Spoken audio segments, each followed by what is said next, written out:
यतो अनन्तशक्तेरनन्तास् जीवा यतो निर्गुणाद् प्रमेया गुणास्ते यतो भाति सर्वं त्रिधा भेदभिन्नं सदा तं गणेशं नमामो भजामः सदा तं गणेशं नमामो भजामः सदा तं गणेशं नमामो भजामः।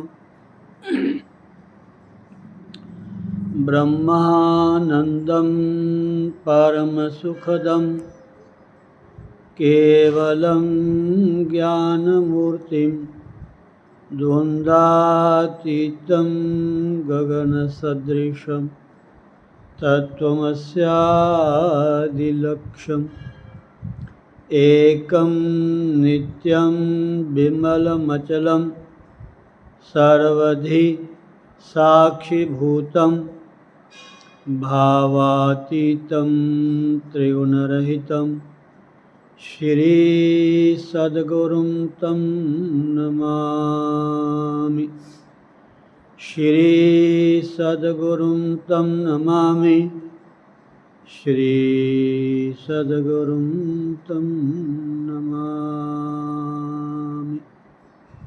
अज्ञानतिमिरान्धस्य ज्ञानाञ्जनशलाकया चक्षुरुन्मीलितं येन तस्मै श्रीगुरुवे नमः।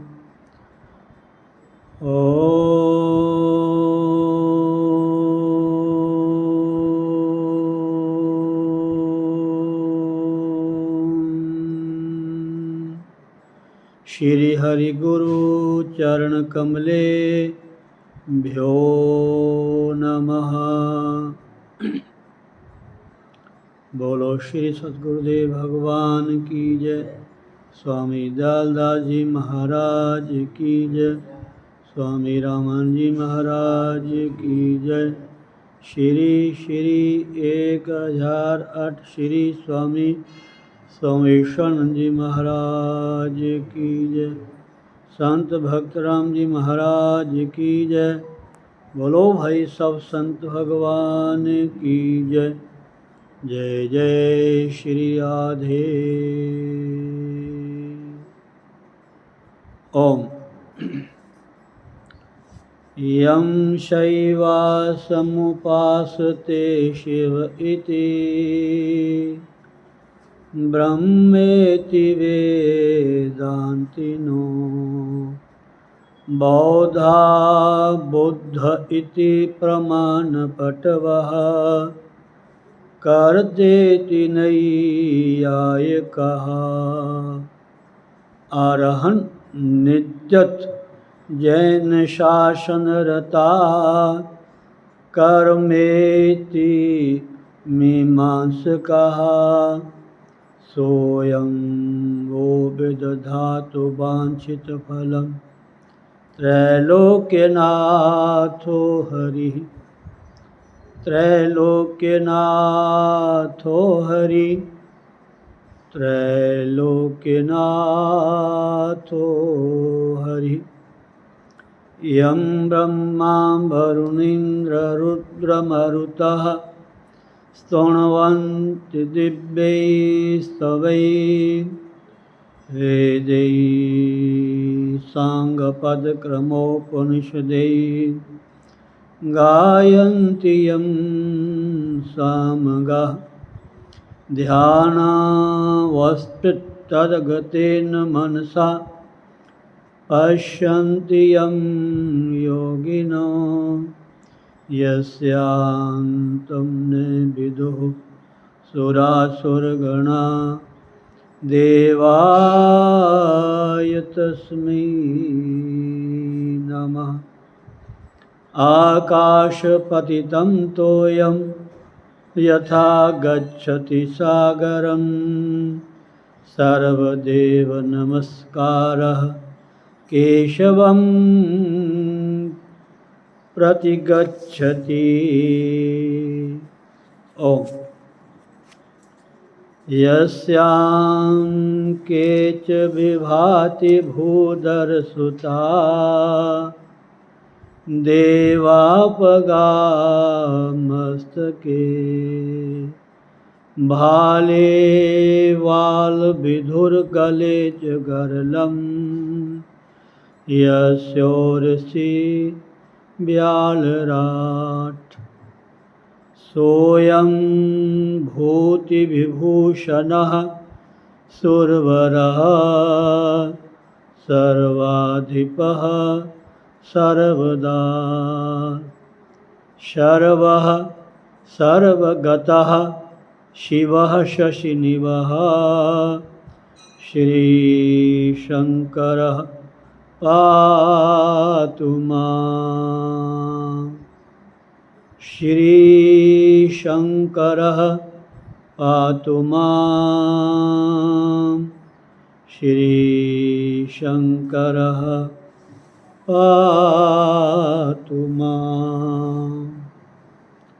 गणपति गिरिपति गोपति गिरिजा गौरी दिनेश, ईश पंच मम दास के हरो सुपंच कलेश। श्रीमत हरि प्रसाद जो चिद बपुरहित प्रछेद, विद्याप्रद गुरु तिहि नमो जिहि प्रसाद गत खेद। नमो नमो श्री राम जो सतचित आनंद रूप, जिहि जाने जग स्वप्नवत् नाशत भ्रमतम कूप। सच्चिदानंद रूपाय श्री रामाय नमो नमः। यज्ञाने क्ष्यते अज्ञानं, स्वप्नतुल्यं भवेत् जगत्। दया गुरुश्च रामस्य, साधु संगो यदा भवेत्। तदात्मानं विजानाति, जीवो भोगान् जहाति च। राममया सद्गुरुदया, साधु संग जब होए। तब प्राणी जाने कछु, रहो विषय रस भोए। जय श्री राधे। जय श्री राधे। जय श्री राधे। जय गुरुदेव। बहुत ही शुभ दिन, शुभ समय, शुभ तिथियाँ। ऐसी तिथि आ रही हैं महाराज, बहुत सारे ऋषि मुनियों के अवतार, बहुत सारे उस परमपिता परमात्मा के अनेकों रूपों में अवतारों का वर्णन हमारे ज्योतिष गणना के आधार पर हमें देखने को, सुनने को, पढ़ने को मिलता है। ये जो हमारा संवत है ना, जो शायद मार्च में इस बार प्रारंभ हुआ, मार्च के अंत में शायद, इसलिए हमारा जो वैदिक जो संवत है, वैदिक संस्कृति के आधार पे, जिसको हम नया वर्ष कहते हैं, इसके प्रारंभ में इतने अच्छे समय है, इतने अच्छे दिन हैं, इतनी अच्छी तिथियां हैं, इतने अच्छे पर्व हैं महाराज। और इन एक एक पर्व की, इन एक एक तिथियों की, एक एक अवतारों की, एक एक महापुरुषों, ऋषि मुनियों, गुरुजनों की जो अवतार से संबंधित ये तिथि हैं, अगर इनकी कथा सुनी जाए तो महाराज पूरा साल ही लग जाएगा, और पुनः फिर नया संवत आ जाएगा। सब तिथि त्योहार बीच में संवत के बाद सब शुरू हो जाता है।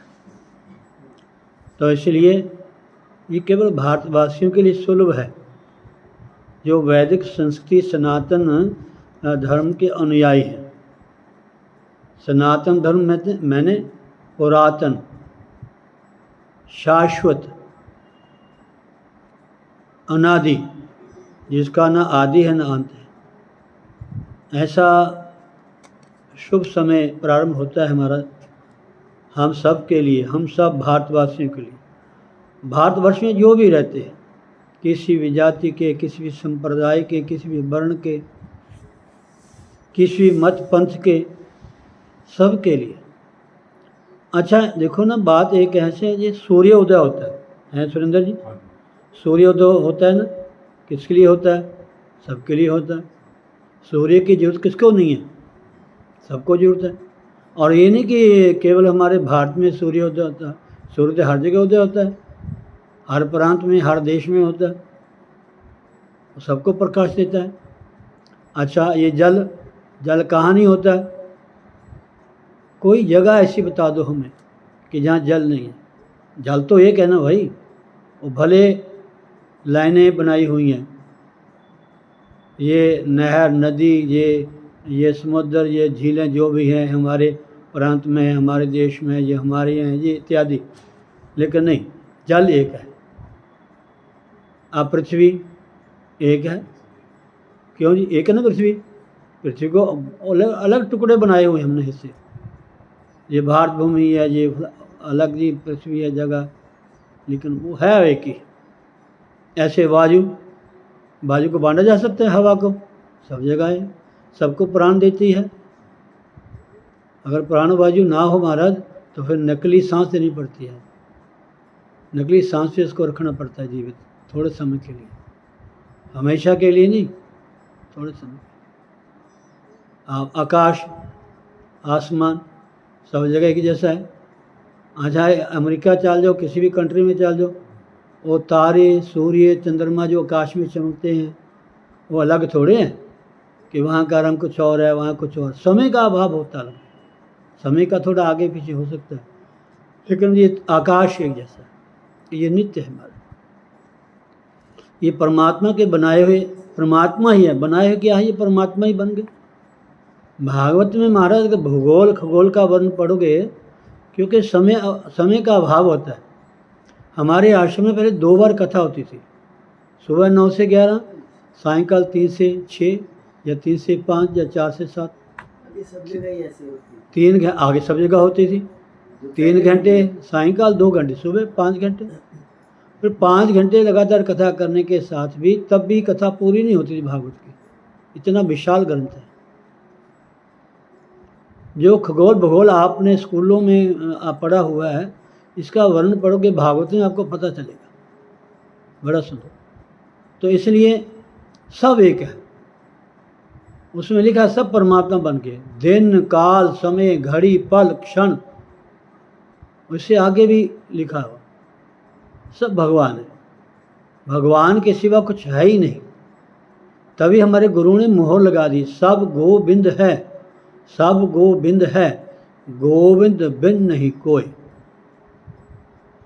जित देखूं तित श्याममयी है, सिय राम में सब जग जानी, कार्यों प्रणाम जोर युग पादी। परमात्मा जो है वो उनके अनेकों नाम हो सकते हैं, अनेकों रूप हो सकते हैं, लेकिन तत्व है वो एक है। मनुष्य नाम रूप में अलग अलग हो सकते हैं, लेकिन सब में आत्मा एक है। जैसे पानी है, अब पानी का सोच लो, पानी तो भाई एक है ना, चाहे वो कुएं का है, चाहे वो नहर का है, चाहे वो बोड़ी का है, चाहे सरोवर तालाब का है तो पानी ना। बे कुआं पानी का है, कोई घड़ा भरता है, कोई बाल्टी भरता है, कोई कुछ बर्तन भरता है, वो कहता है मेरा पानी, ये मेरे घड़े का पानी, ये मेरी बाल्टी का पानी, ये मेरे घर का पानी। अब टूटी में पानी आता है नलके में, अब पानी तो एक ही है ना। तो ये एक समझने वाली बात है। ऐसे परमात्मा एक है, उसके नाम एक है, उसको मानने के तरीके अलग हो सकते हैं, लेकिन वो एक है। तभी ऋषियों ने कहा कि सबका मालिक एक है। वो मालिक एक है, मालिक दो नहीं हो सकते। भले हम घर के मालिक हैं, कोई किसी ओहदे का मालिक है, कोई किसी दायरे का मालिक है, वो सीमित है। वो जो परमात्मा मालिक है वो असीमित है महाराज, उसकी कोई सीमा नहीं है महाराज। कहीं भी चले जाओ, जहाँ तक सूर्य चांद है, जहाँ तक पृथ्वी है, उसी का राज्य है, उसके बिना कोई राजा नहीं है। आपको राजा बन के जी मैं राजा हूँ, मैं अमुक मंत्री हूँ, क्या थोड़े समय के लिए है? अगर थोड़े समय के लिए है तो थोड़ा अच्छा काम करें ना, समाज के लिए, दुनिया के लिए, लोगों के लिए, प्रजा के लिए। जिस राजा के राज्य में प्रजा दुखी होती है उसका अंश भोगना पड़ता है। जिस परिवार में लड़ाई झगड़े क्लेश होते हैं, उसके मुखिया को क्या वो सुखी रह सकता है? नहीं रह सकता, उसको भी टेंशन होगी। जब बच्चे मिलके नहीं रहते, परिवार मिलके नहीं रहता, आपस में प्रेम नहीं है, ठीक समय काम नहीं करते, तो क्या उसके मन को कोई इच्छा लगेगा? नहीं ना लगेगा। ऐसे हमारे गुरुदेव हैं, कोई भी महापुरुष है, संत महात्मा, उनके अनेकों शिष्य हैं, हजारों शिष्य हैं। अगर सभी शिष्य एक मत से रहते हैं, बैठ के भजन करते हैं, कहीं भी रहते, वो घर में रहें, परिवार में रहें, कहीं भी रहें, उसकी भजन भक्ति करते हैं तो गुरु को प्रसन्नता होती है। मिल के रहना, सब अपनी ड्यूटी पे लगे रहें, बस उनको खुशी रहती है। अब घर में कोई सुबह उठता है, कोई 10 बजे, कोई 12 बजे उठता है, अच्छा थोड़ा लगता है।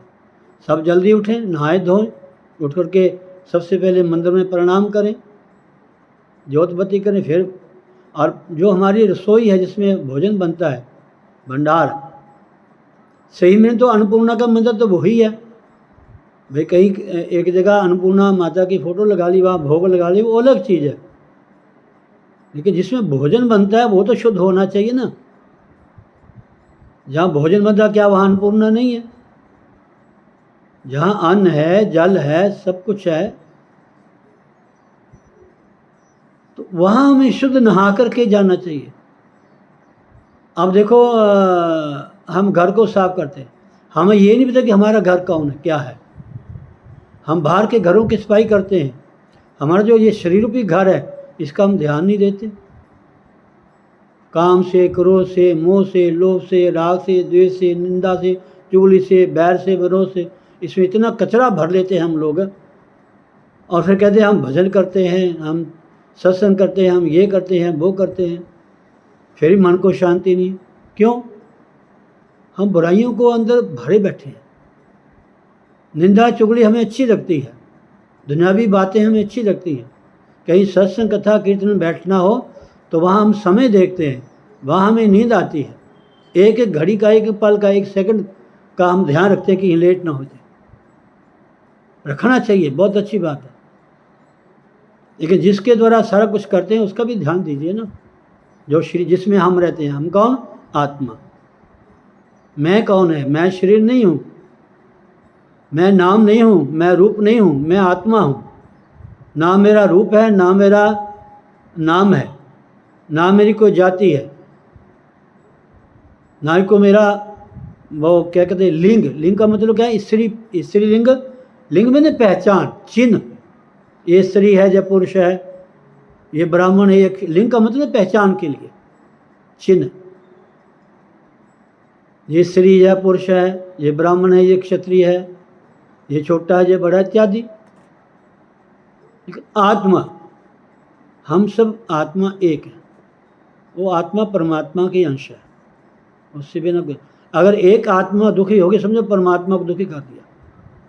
परमात्मा को दुख नहीं लगता वैसे, लेकिन मतलब कहने का ये है, अगर हमारे मन में थोड़ी सी बुराई आ गई तो समझो कि अगर दूसरे की बुराई हम देखते हैं तो बुराई देखने से पहले हमारे में आती है।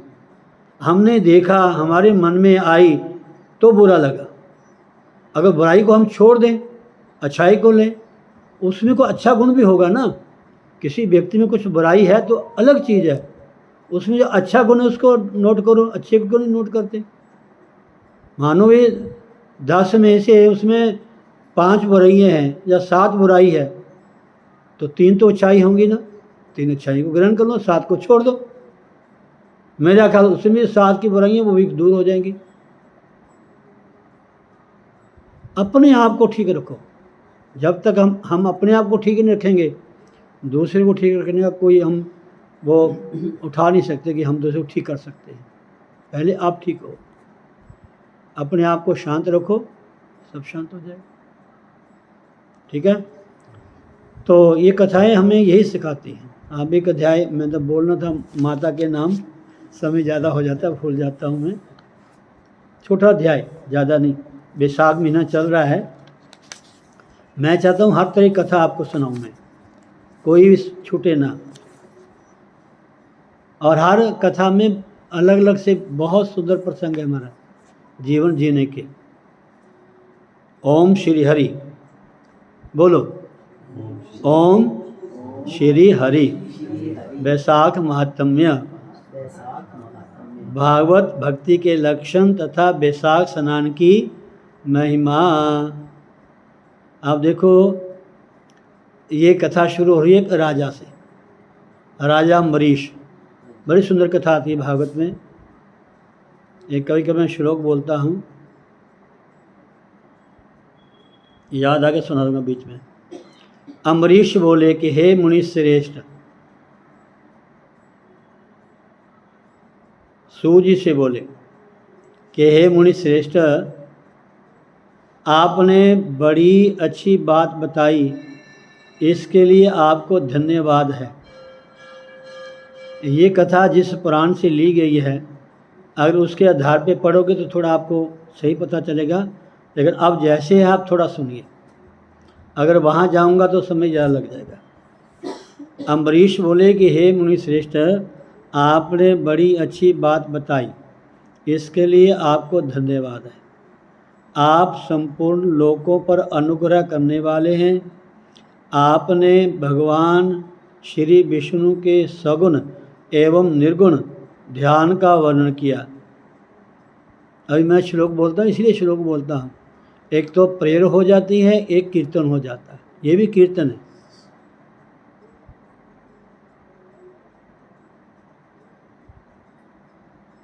भगवान के विष्णु के सगुण और निर्गुण का ध्यान।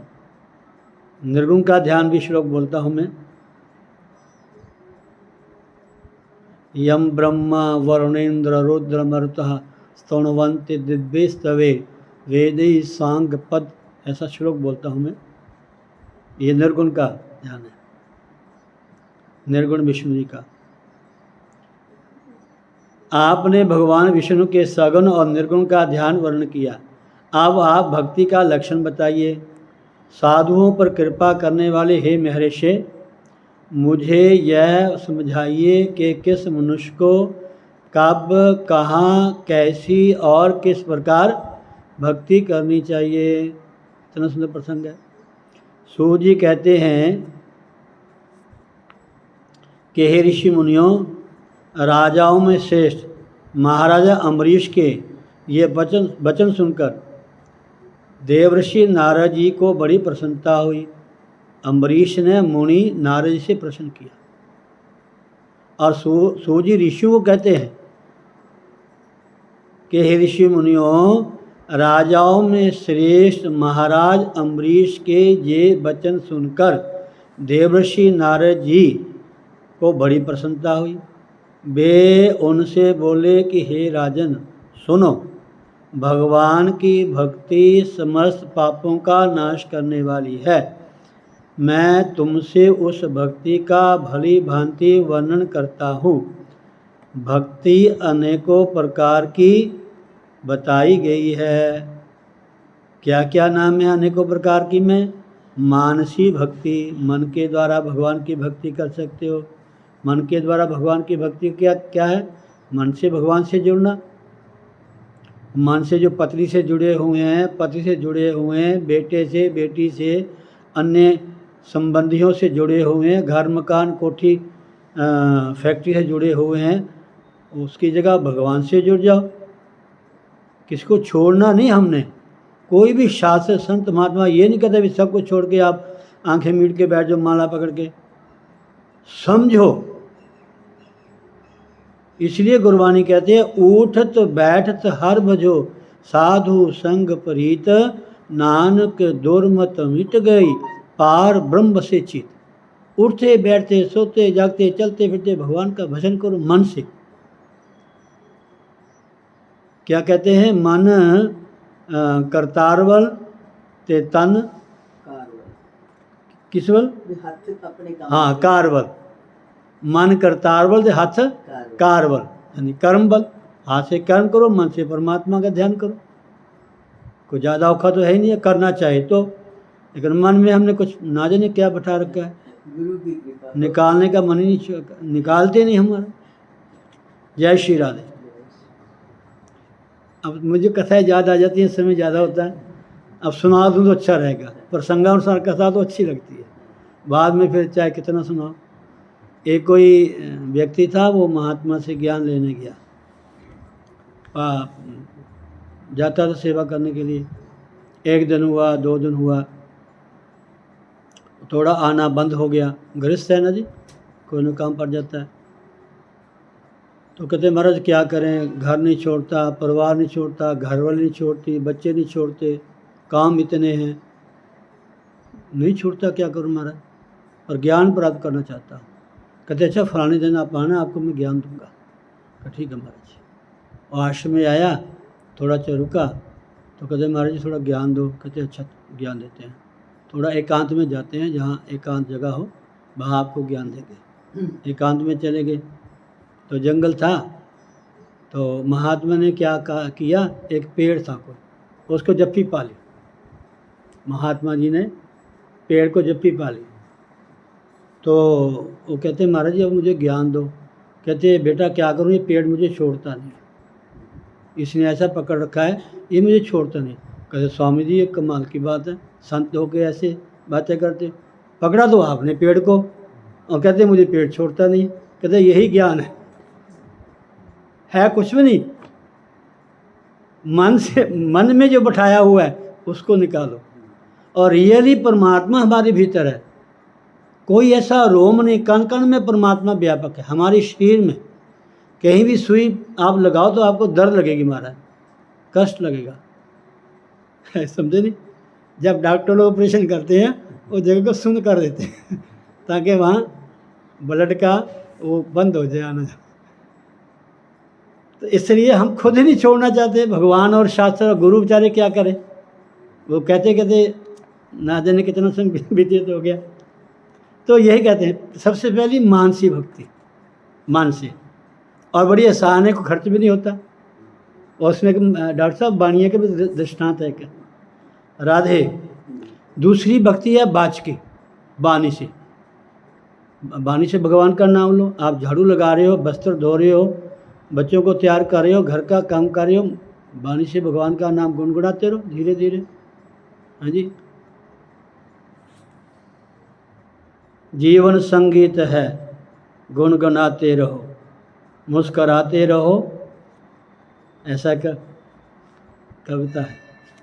वाचकी, तीसरी कायकी, शारीरिक। एक मन से भक्ति आप कर सकते हो, एक वाणी से, एक शरीर से, 3 तरह से। आगे कहते हैं लौकिकी, लौकिकी भक्ति, जैसे दुनिया लोग भक्ति करते हैं, उसको देख करके आप भक्ति कर सकते हो। मंदिर में जाते हो, तीर्थों में जाते हो, आश्रम में जाते हो। और दूसरी वैदिकी, जो वैदिक स्तुतियाँ हैं, मंत्र हैं। और एक आध्यात्मिकी है, वो अंदर की भक्ति है, आध्यात्मिकी। लेकिन सबसे पहले आपको मानसिक करनी पड़ेगी। जब तक अब हम देखो ना, ध्यान लगाते हैं, योग करते हैं, साधना करते हैं, तो योग के सबसे पहले 5 नियम हैं, यम और नियम। उनका हमें पता ही नहीं है, उनके यम नियम क्या है। जब तक उनके प्रति हमारा अधिकार नहीं होगा, तो जो ध्यान लगाना चाहिए उसका वो हमें लाभ नहीं मिलेगा। थोड़ा समय शांति मिल जाएगी आपको, ये नहीं होता जब तक बैठोगे, लेकिन बाद में फिर वही। तो सबसे पहले योग के 8 अंग हैं। सबसे पहला अंग है यम नियम। यम पहला, दूसरा नियम। सबसे पहला यम, उसके बाद नियम। ये दोनों भी आपको समझाऊंगा, मैं भूल जाता हूँ। मैं कोशिश करूँगा, एक अंक है योग तत्व अंक, वो भी मैं पास में रखा करूँगा, थोड़ा थोड़ा आपको सुनाता रहूँगा ताकि आपको थोड़ा याद रहेगा। तो ये 1 2 3 4 5 6 तरह की भक्ति है। आगे क्या कहा है? ध्यान, धारणा, बुद्धि तथा वेदार्थ के चिंतन द्वारा जो विष्णु को प्रसन्न करने वाली भक्ति की जाती है, उसे मानसी भक्ति। अब अलग अलग भक्ति की व्याख्या करें। ये मानसी भक्ति का मतलब क्या है? मानसी भक्ति का मतलब क्या है? ध्यान, धारणा, बुद्धि और वेदार्थ के चिंतन द्वारा जो विष्णु को प्रसन्न करने वाली भक्ति की जाती है, उसे मानसी भक्ति कहते हैं। अब विष्णु नाम है ना, विष्णु नाम, विष्णु में 2 शब्द हैं। विष्णु, जो भी शब्द है ना, वो एक महान शब्द है, बहुत विस्तार में है, जो बहुत महान परमात्मा। अणु में छोटा, वो बड़े में भी व्यापक है और अणु में छोटे में भी है।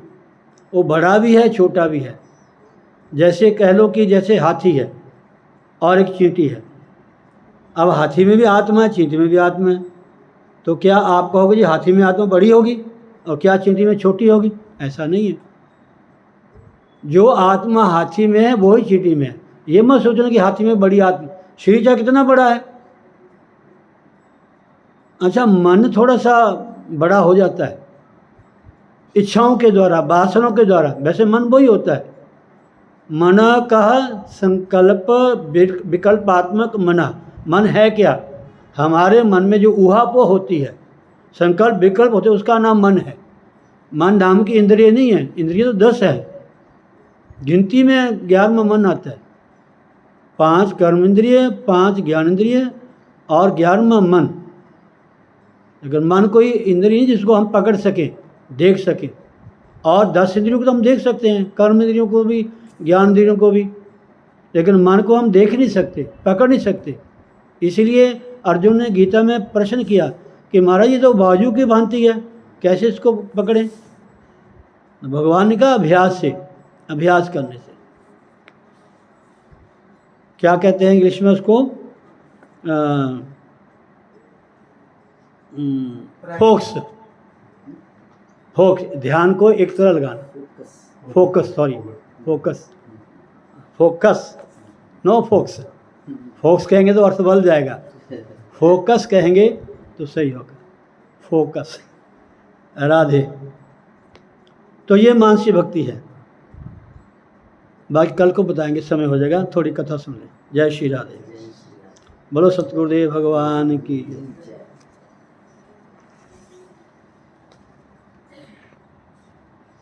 ऋषियों ने पूछा, 13वां अध्याय कल सुन रहे थे ना आप, पितृवंश का वर्णन और सती के वृत्तांत प्रसंग में देवी के 108 नामों का वर्णन। कोशिश है 108 नाम पूरे कर दें, सुनने चाहिए। ऋषियों ने पूछा कि हे सूजी, पूर्व काल में दक्ष पुत्री सती ने अपने शरीर को अपने आप ही क्यों जला डाला? शक्ति के तत्व को हमें जानना चाहिए, समझना चाहिए, पहचानना चाहिए, तब पता चलता है कि दुर्गा है क्या तत्व। दुर्गा नारी नहीं है महाराज, दुर्गा को देवता की संज्ञा दी गई है, ये देवता है महाराज। ऋषियों ने पूछा, हे सूजी, पूर्व काल में दक्ष पुत्री सती ने अपने शरीर को अपने आप में क्यों जला डाला तथा पुनः उसी प्रकार का शरीर धारण कर वे भूतल पर हिमवान की कन्या के रूप में कैसे प्रकट हुई? उस समय ब्रह्मा के पुत्र दक्ष ने लोक जननी सती को, जो उन्हीं की पुत्री थी, कौन सी ऐसी बात कर दी जिससे वे स्वयं ही जल मरी? ये सभी बातें हमें विस्तार पूर्वक बताइए। श्री सूत जी ने कहा कि हे ऋषि मुनियों, दक्षस्य यज्ञ विदते प्रभूत वर दक्षिणे समाहूतेषु देवेषु प्रोवाच पित्रम सती। सूर्य कहते हैं कि हे ऋषि मुनियों, प्राचीन काल में दक्ष ने एक विशाल यज्ञ का अनुष्ठान किया। उसमें प्रचुर धनराशि दक्षिणा के रूप में बांटी गई थी तथा सभी देवता अपना अपना भाग ग्रहण करने के लिए आमंत्रित किए गए थे, परंतु द्वेषवश शिवजी को निमंत्रण नहीं भेजा गया था।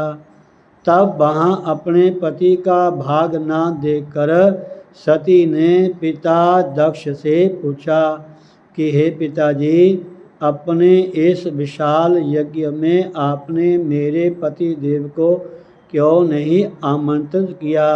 तब दक्ष ने सती से कहा कि हे बेटी, तुम्हारा पति त्रिशूल धारण कर रुद्र रूप से जगत का उपसंहार करता है, जिससे वह अमंगल का भागी है।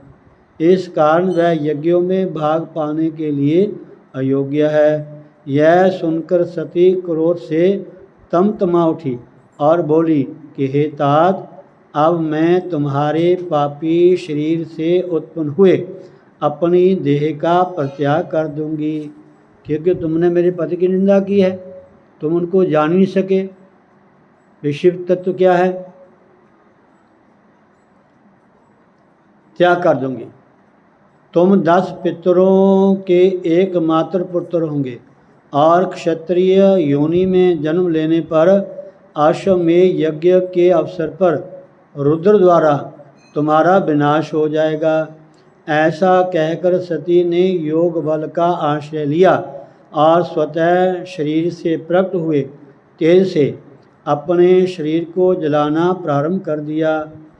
तब देवता, असुर और किन्नरों के साथ गंधर्व एवं गुज्जक गण, अरे यह क्या हो रहा है, यह क्या हो रहा है, इस प्रकार हो हल्ला मचाने लगे। यह देखकर दक्ष भी दुखी हो सती के निकट गए और प्रणाम करके बोले कि हे देवी, तुम इस जगत की जननी तथा जगत को सौभाग्य प्रदान करने वाली देवता हो। देवता शब्द आ गया ना, देवता हो।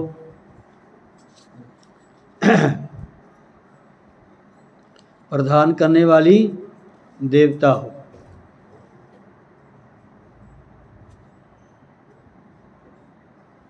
तुम मुझ पर अनुग्रह करने की कामना से ही मेरी पुत्री होकर अवतीर्ण हुई हो। हे धर्मज्ञ, तुम निखिल ब्रह्मांड में समस्त चराचर वस्तुओं में कुछ भी तुमसे रहत नहीं है, अर्थात तो सब में तुम्हारी सत्ता व्यापत है। मुझ पर कृपा करो। इस अवसर पर तुम्हें मेरा परित्याग नहीं करना चाहिए। दक्ष के इस प्रकार प्रार्थना करने पर देवी ने कहा कि हे दक्ष, मैंने जिस कार्य का आरंभ कर दिया है उसे तो निस्संदेह अवश्य ही पूर्ण करूंगी, किंतु त्रिशूलधारी शिवजी द्वारा यज्ञ विध्वंस हो जाने पर उनको प्रसन्न करने के लिए तुम मृत्यु लोक में लोक सृष्टि की इच्छा से मेरे निकट तपस्या करना। उसके प्रभाव से तुम प्रचेता नाम के 10 पिताओं के एकमात्र पुत्र होने पर भी प्रजापति हो जाओगे। उस समय मेरे अंश से तुम्हें 60 कन्याएं उत्पन्न होंगी तथा मेरे समीप तपस्या करते हुए तुम्हें उत्तम योग की प्राप्ति हो जाएगी। ऐसा कहे जाने पर दक्ष ने पूछा कि हे पाप रहित देवी, इस कार्य के निमित्त मुझे किन किन तीर्थ स्थानों में जाकर तुम्हारा दर्शन करना चाहिए तथा किन किन नामों द्वारा तुम्हारा श्रवण करना चाहिए, स्तुति करना चाहिए। अब देवी ने कहा, अब देवी जी अपने 108 स्थानों का नामों का वर्णन करेगी। देवी जी ने कहा, देव्युवाद सर्वदा सर्वभूतेषु द्रष्टव्या सर्वतो भुवि सर्वलोकेषु यत्किंचित् रहितं न मया बिना। देवी ने कहा कि हे दक्ष, यद्यपि भूतल पर समस्त प्राणियों में सब और सर्वदा मेरा ही दर्शन करना चाहिए। या देवी सर्वभूतेषु विष्णुमायेति शब्दिता नमस्तस्यै नमस्तस्यै नमस्तस्यै नमो नमः। या देवी सर्वभूतेषु मातृरूपेण संस्थिता नमस्तस्यै नमस्तस्यै नमस्तस्यै नमो नमः।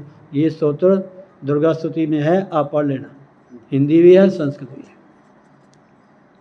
यद्यपि भूतल पर समस्त प्राणियों में सब और सर्वदा मेरा ही दर्शन करना चाहिए, क्योंकि संपूर्ण लोकों में जो कुछ पदार्थ है वह सब मुझसे रहित नहीं है, अर्थात सभी पदार्थों में मेरी सत्ता विद्यमान है।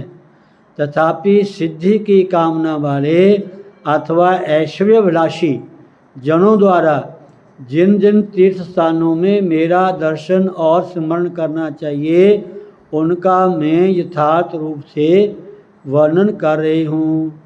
मुझे बहुत सारी कथाएं याद आती हैं, लेकिन समय भाव से मैं कह नहीं पा रहा। आगे माँ क्या कहती है कि हे दक्ष, अब सुनो, मैं वाराणसी में विशालाक्षी हूँ। एक नाम, 108 नाम बताए कि मैया। वाराणसी में किस रूप में हूँ? विशालाक्षी। नैमिषारण्य में लिंग धारणी, प्रयाग में ललिता देवी, गंधमादन पर्वत पर कामाक्षी, मानसरोवर तीर्थ में कुमुदा, अंबर में विश्वकाया, गोमंत अर्थात गोवा में गोमती, मंदराचल पर कामचारिणी, चैत्ररथ वन में मदोत्कटा, हसनापुर में जयंती, कान्यकुब्ज में गौरी, मलय पर्वत पर रंभा, एकाम्र अर्थात भुवनेश्वर तीर्थ में कीर्तिमती, विश्वेश्वर में विश्वा, पुष्कर में पुरुहूता, केदार तीर्थ में मार्गदायिनी, हिमवान के पृष्ठभाग में नंदा, गोकर्ण तीर्थ में भद्रकर्णिका, स्थानेश्वर अर्थात थानेश्वर में भवानी, बिल्व तीर्थ में बिल्व पत्रिका, श्रीशैल पर माधवी, भद्रेश्वर तीर्थ में भद्रा, ब्रह्मशैल पर जया, कमला लय तीर्थ में कमला, रुद्रकोटि में रुद्राणी, कालंजर गिरी पर काली, महालिंग तीर्थ में कपिला, मरकोट में मुकुटेश्वरी, शालग्राम तीर्थ में महादेवी, शिवलिंग में जलप्रिया, मायापुरी ऋषिकेश में कुमारी, मायापुरी में जो हरिद्वार है वहाँ कुमारी, संतान तीर्थ में ललिता, सहस्राक्ष तीर्थ में उत्पलाक्षी, कमलाक्ष तीर्थ में महोत्पला, गंगा में मंगला, पुरुषोत्तम तीर्थ अर्थात जगन्नाथपुरी में विमला, विपाशा में अमोघाशी, पुंड्रवर्धन में पाटला, सुपार्श्व तीर्थ में नारायणी, विकूट में भद्रसुंदरी, विपुल में विपुला, मलयाचल पर कल्याणी, कोटि तीर्थ में कोटवी, माधव वन में सुगंधा, गोदा आश्रम में त्रिसंध्या, गंगा द्वार अर्थात हरिद्वार में रति प्रिया, शिव कुंड तीर्थ में शिवानंदा, देविका अर्थात पंजाब की देव नदी के तट पर नंदनी, द्वारकापुरी में रुक्मणी तथा वृंदावन में मैं राधा हूँ। मैं मथुरा में देवकी, पाताल में परमेश्वरी, चित्रकूट में सीता, विंध्य पर्वत पर विंध्यवासिनी, सह्याद्री पर्वत पर एक वीरा, हरिश्चंद्र तीर्थ में चंद्रिका, राम तीर्थ में रमना, यमुना में मृगावती, करवीर अर्थात कोल्हापुर में महालक्ष्मी, विनायक तीर्थ में उमा देवी, वैद्यनाथ में अरोगा, महाकाल में महेश्वरी, उष्ण तीर्थों में अभया, विंध्य कंदर में अमृता, मांडव्य तीर्थ में मांडवी, माहेश्वरपुर में स्वाहा, छागलांड में प्रचंडा, मकरंद में चंडिका, सोमेश्वर तीर्थ में बरारोहा, प्रभास में पुष्करावती, सरस्वती में देवमाता, समुद्र तटवर्ती महालय तीर्थ में महाभागा, पयोशनी अर्थात पैन गंगा में पिंगलेश्वरी, कृत शौच तीर्थ में सिंगिका, कार्तिकेय में यशस्करी, उत्पाल वर्तक में लोला, शोण संगम में सुभद्रा, सिद्धपुर में लक्ष्मी माता, भरत आश्रम में अंगना, जलंधर पर्वत पर विश्वमुखी, किष्किंधा पर्वत पर तारा, देवदारू वन में पुष्टि, काश्मीर मंडल में मेधा, हिमगिरी पर भीमा देवी, विश्वेश्वर में पुष्टि, कपाल मोचन में शुद्धि, काया बरोहन अर्थात कारावन गुजरात में माता, शंखोधार में ध्वनि, पिंडारक क्षेत्र में धृति, चंद्रभागा जो चनाव है उसमें काला, अछोद में शिवकर्णी, बेना में अमृता, बद्री तीर्थ में उर्वशी, उत्तर कुरु में औषधि, कुश द्वीप में कुशोदका, हेमकुंड पर्वत पर मनमथा, मुकुट में सत्यवादिनी, अश्वत्थ तीर्थ में बंदनीया, वैश्वानल्य में निधि, वेद बदन में गायत्री, शिव सनिधि में पार्वती, देवलोक में इंद्राणी, ब्रह्मा के मुखों में सरस्वती, सूर्य बिंब में प्रभा, माताओं में वैष्णवी, सतियों में अरुंधति, सुंदरी स्त्रियों में तिलोत्तमा। बड़ी सुंदर कथा आती है, यह शायद माघ मास में आती है, माघ मास में कथा आती है तिलोत्तमा की। ये राक्षसों का वध किया था इन्होंने, बड़ा सुंदर प्रसंग है महाराज। सुंदरी स्त्रियों में तिलोत्तमा, चित्त में ब्रह्म कला और अखिल श्रीधारियों में शक्ति नाम से मैं निवास करती हूँ। इस प्रकार मैंने अपने 108 शेष नामों का वर्णन कर दिया। इसी के साथ 108 तीर्थों का भी नामोल्लेखन हो गया। जो मनुष्य मेरे इन नामों का स्मरण करेगा अथवा दूसरे के मुख से श्रवण मात्र कर लेगा, वह अपने निखिल पापों से मुक्त हो जाएगा। इसी प्रकार जो मनुष्य इन उपरयुक्त तीर्थों में स्नान करके मेरा दर्शन करेगा, वह समस्त पापों से मुक्त होकर कल पर्यंत शिवपुर में निवास करेगा।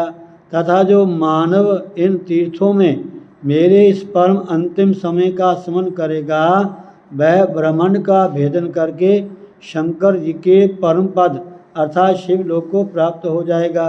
जो मनुष्य तृतीया अथवा अष्टमी तिथि के दिन शिव जी के सन्निकट जाकर मेरे इन 108 नामों का पाठ करके उन्हें सुनाएगा, वह बहुत से पुत्रों वाला हो जाएगा। जो विद्वान गौदान श्राद्धान अथवा प्रतिदिन देवार्चन के समय इन नामों का पाठ करेगा वह परब्रह्म पद को प्राप्त हो जाएगा। इस प्रकार की बातें कहती हुई सती जी ने दक्ष के उस यज्ञ मंडप में अपने आप ही अपने शरीर को भस्म कर दिया। पुनः यथोक्त समय आने पर ब्रह्मा के पुत्र दक्ष प्रचेताओं के पुत्र रूप में उत्पन्न हुए तथा सती देवी शिवजी के अर्धांग में विराजमान होने वाली पार्वती रूप में मेना के गर्भ से प्रादुर्भूत हुई, जो भुक्ति अर्थात भोग तथा मुक्ति रूप फल प्रदान करने वाली है।